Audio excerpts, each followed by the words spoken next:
So this last lecture video is going to be about how to do noble gas electron configurations. Okay, hopefully you have this in your notes right here, how to write noble gas electron configurations. If not, take a minute to write them down. Okay, so the instructions are, first you have to find your element, right? Like what period, what block, like what row, and what SPDF out of that, where is it? Then what you do is you find the noble gas in the period above your element. Okay, so you find your element, then you find the noble gas in the period above your element. Now if you've forgotten what noble gases are, noble gases are this last column that we colored green in your periodic tables. These are your noble gases starting from helium all the way down to radon. This column is noble gases. Okay, so you have to use a noble gas in order to do noble gas configuration. So you have to go one period above the period that you're looking at and then go all the way to the right to find the noble gas. Okay, then instruction number 2 is to replace all the core electrons in your electron configuration with the symbol for the noble gas, and then you write the valence electrons on the outside after you replace the core electrons with the symbol. Okay, now in order to do this, you have to actually understand what core electrons are and what valence electrons are. So here's the definition for core and valence electrons. Valence electrons are the electrons in the outermost energy level in your atom. So the outermost energy level is the highest n number, okay? And core electrons are everything that's not a valence electron. So if you don't understand what a highest n number is, that's basically in the structure of your atom. Remember, we looked at like the atomic apartment building. These were your n numbers. See right here, these are your n numbers, n equals 1, n equals 2, n equals 3. Those are your energy levels. So when you write an electron configuration for something, which we did a bunch of times, let me minimize this, let me go down. Like see here, this is aluminum. The highest n number is 3. This is n equals 3, this is n equals 2, and this is n equals 1. So the highest n number is 3. So valence electrons are all the electrons inside the highest n number. So in the case of aluminum, the number of valence electrons is 3. Okay? So here are your 3 valence electrons. These are the electrons in the n equals 3 level. These are your valence electrons. So if these are the valence electrons, that automatically makes the rest of them your core electrons. Okay, so that's what valence and core is. You identify the biggest or highest big number here, like 1, 2, 3. Not the red numbers, the red ones are the number of electrons, but the big number that you write in front of your electron configuration, that is your highest n number. Okay, now I'm going to do noble gas configurations for these 3 elements, phosphorus, sulfur, and chlorine. I'm just going to move it slightly down. Phosphorus, sulfur, and chlorine. All right, let's find those elements on the periodic table. Phosphorus is here, sulfur is here, chlorine is here. They're right next to each other. And they're all in the 3rd period. See?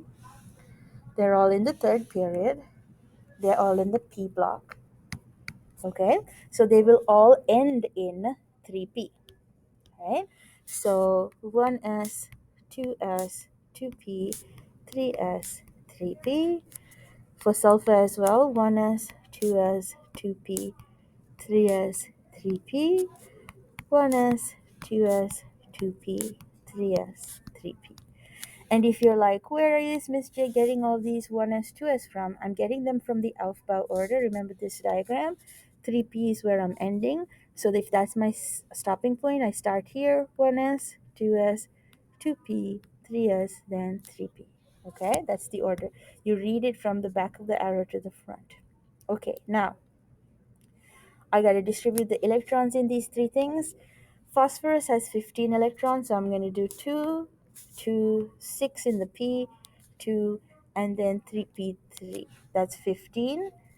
And then sulfur is going to be 2, 2, 6, 2, 4. That's 16.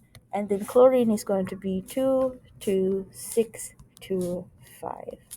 Okay? So now you have three electron configurations for three third period elements.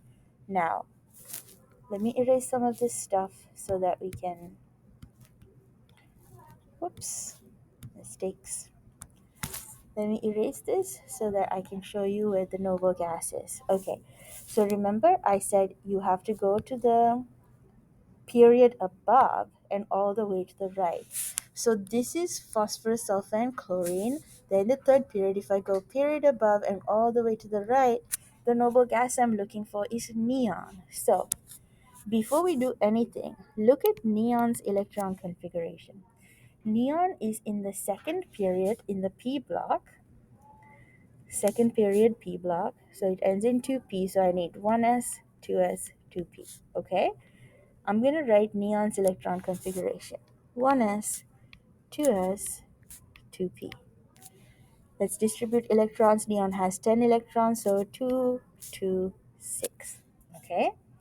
Now, let's find the valence electrons of phosphorus, sulfur, and chlorine. The highest n level for all three of them is n equals 3. This is n equals 3. This is n equals 2. This is n equals 1. So the highest n level is n equals 3. So these are the valence electrons of all three elements. Now, let's look at the core electrons, okay? Neon is 1s2, 2s2, 2p6. Phosphorus is also 1s2, 2s2, 2p6. So is sulfur. So is chlorine. See how neon is identical to the core of phosphorus, sulfur, and chlorine? That is why we can replace the core with the symbol for the noble gas that we've picked. Okay, the element that's a noble gas. All you do is, let me get rid of all this, you just literally write phosphorus's first 10 electron looks like neon, sulfur's first 10 electrons look like neon, and chlorine's first 10 electrons look like neon, and the rest of it is 3s2 3p3 for phosphorus, sulfur is 3s2 3p4, and chlorine is 3s2 3p5. Okay, so that's what you do. This is what noble gas configuration looks like. Part of the electron configuration is replaced by the symbol for a noble gas, and on the outside you write whatever is left over. Okay, now let's try that for these two things, calcium and silver. Okay, and when I'm doing this, I will actually show you how to do without like writing the full electron configuration, because that's what we did for the previous three, just to show you. But here it is for calcium. Now calcium is right here. Here is the location for calcium. I'll use orange. Here is calcium. So we have to go one period above and all the way to the right, all the way to the noble gas. That's going to be argon for calcium. So the first step is to just write brackets and argon. Let's do the same thing for silver. Okay, I'll use light purple. I just want to make sure the colors are different. I'll use pink. Okay, now here is silver, number 47. Okay, you have to just go one period up and all the way to the right. So the noble gas for silver is krypton. Put brackets and write Kr. In a question, in a test question, half the points have been earned already just for picking the correct noble gas. Now you might be like, wait, Miss J, isn't silver in the D block, so isn't it like n minus 1? You're right, it is n minus 1 for the actual location of silver, but we are going just by the physical location on the periodic table. So the physical location of silver is in the fifth period, even though the actual location of silver is 5 minus 1 in 4D. Okay, so physically silver is here, so you just go one up and all the way to the right. Krypton is still silver's noble gas.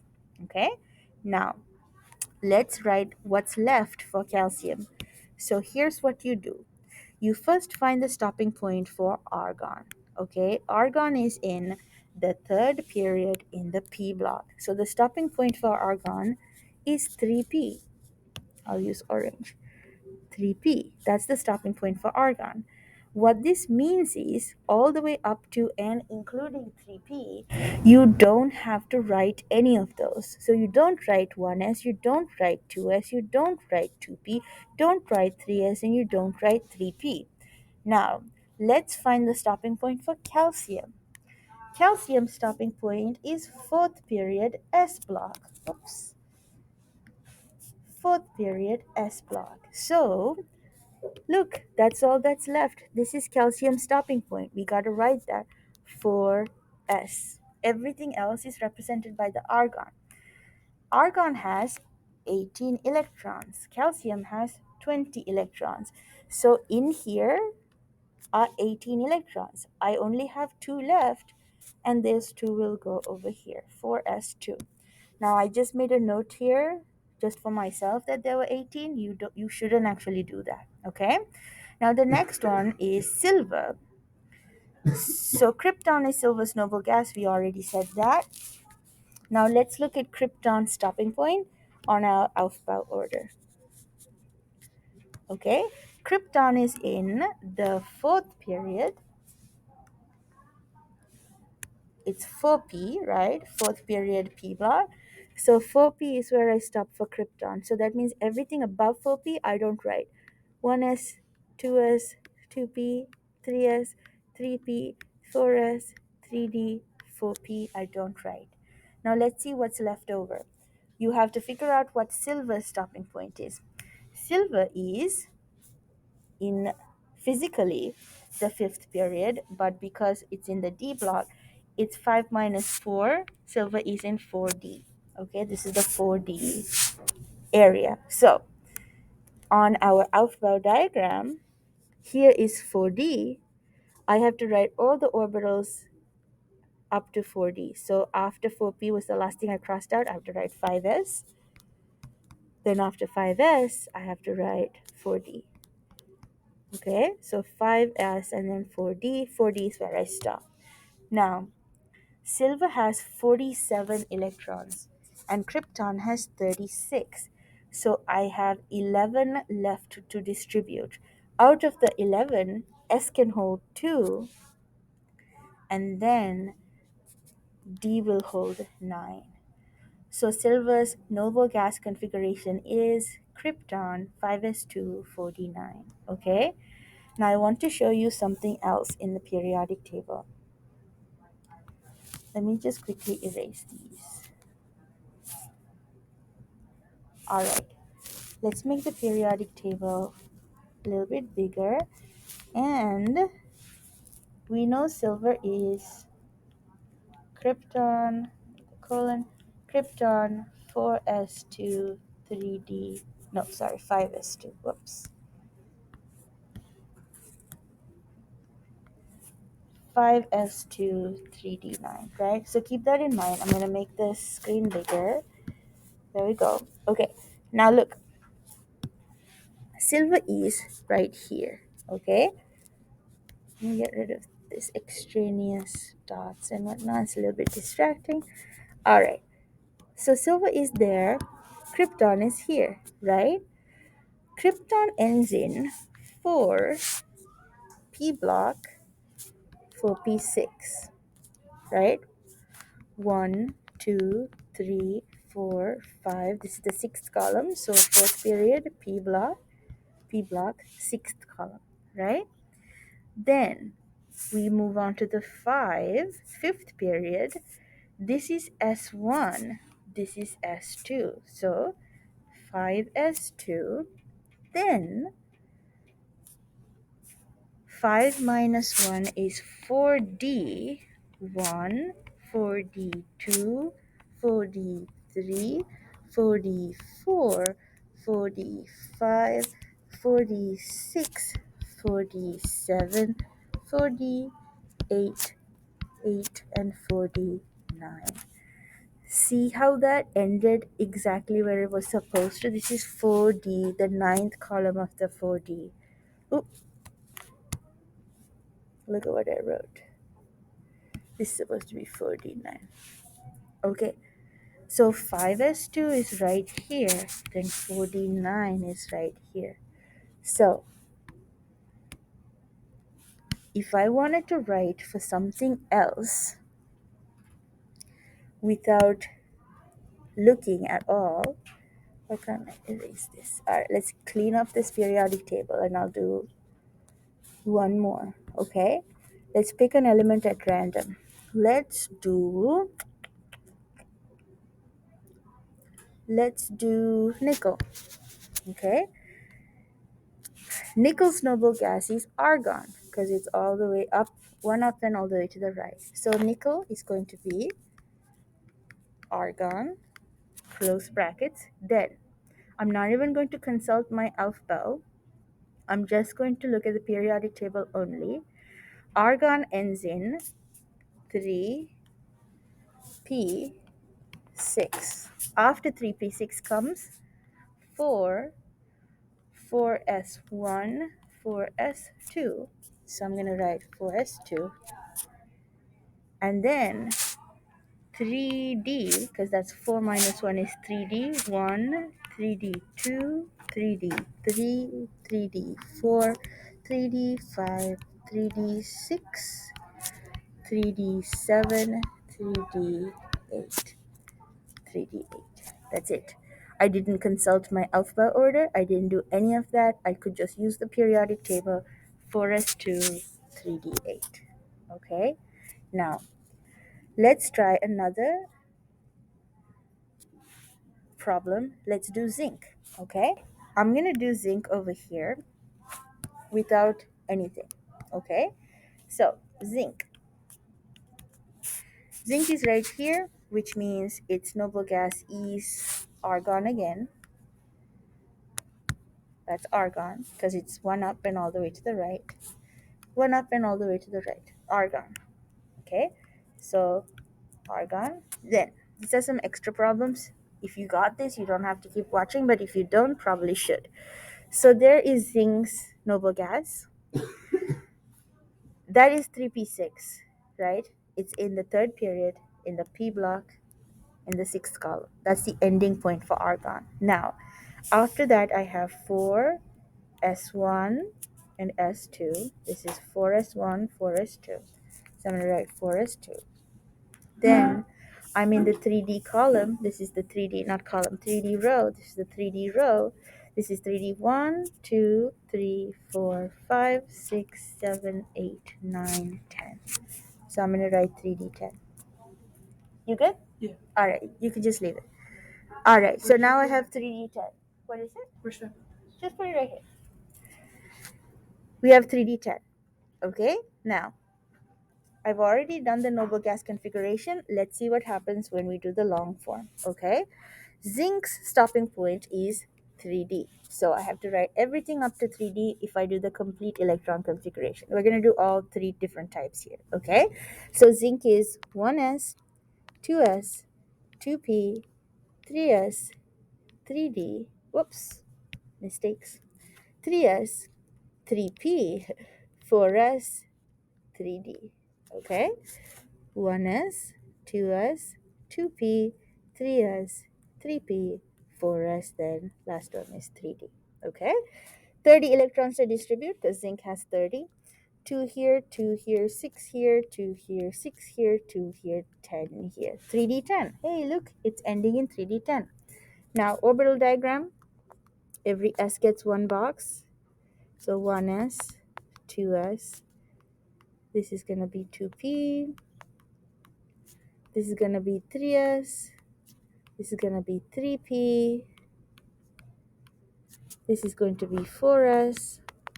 This is going to be 3d. Remember, d is 5 boxes. 1, 2, 3, 4, 5. 3d. All right. 2 electrons here, 2 in here. 1, 2, 3, 4, 5, 6. 1, 2, 1, 2, 3, 4, 5, 6. 1, 2. 1, 2, 3, 4, 5, 6, 7, 8, 9, 10, and done. Now let's do the noble gas configuration using the alphabet order that I have here instead of the periodic table, okay? We know already that zinc's noble gas is argon because it's the one above, so I'm going to write argon. Argon ends in 3p orbital. That means I don't have to write 1s, I don't have to write 2s, I don't have to write 2p, I don't have to write 3s or 3p. Then what's left is zinc's stopping point is 3d10, so 3d is where I stop, so I have to write 4s, and I have to write 3d. Then out of zinc's 30, 18 are represented in argon, so this is 19, 20, and then 30. Those two things are identical, right? What I did here and what I did here are the same thing. So you can use the periodic table and count the boxes, like fourth period, S1, S2, that goes over here, and then 3D, 1, 2, 3, 4, 5, 6, 7, 8, 9, 10. 3D10 goes over there. You can do that, or you can use the alphabet order. Either way is valid. Just use the one that you're most comfortable with. All right? That's it for electron configuration.